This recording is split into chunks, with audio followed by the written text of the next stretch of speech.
But the other thing I thought was really interesting is that even as the trailers were released, people started cosplaying as the characters before they'd even seen the episodes.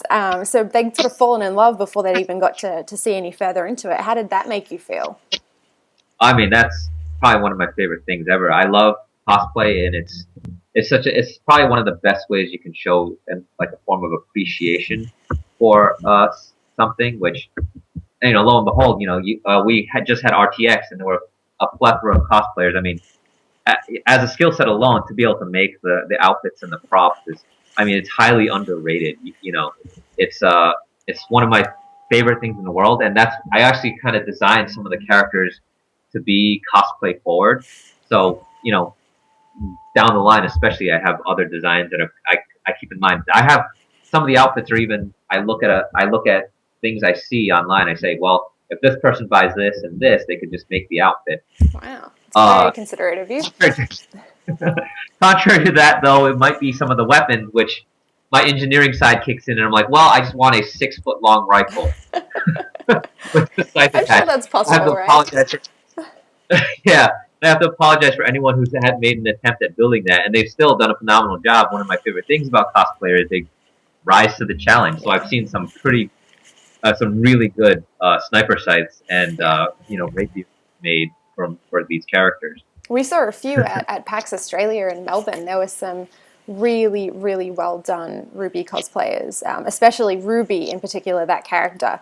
The other thing I thought was really interesting that I never got a chance to tell you about was we had this big screen above the Hanabee booth, and it was playing the trailers and some Rooster Teeth shorts and things like that.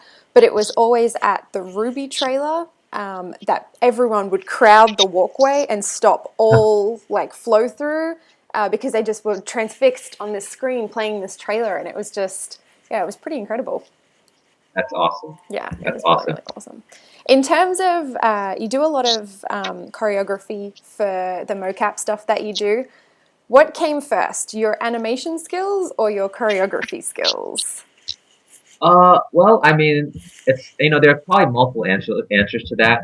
I mean, I was always thinking before I knew how to animate, and so I mean, there are probably a lot of you out there also who just like when I was 12 years old and I would watch kung fu movies or animes, I would just sit and just be like, just think of the most elaborate sequences, and not even think about the day where I'd get to make it. I would just be like, have fun in my own head about this sort of stuff. So I guess choreography came first in an imaginary sense. I mean, that's the only way you can do it. Right. When I started animating and applying myself, that it both changed and didn't. Where I was taking all the things that were up in my head and actually applying them and realizing there's a practical application in which you do upon exercising that talent, and you say, oh, here's how I thought it would work. Here's how it actually works, and you kind of find the middle ground of imagination and talent.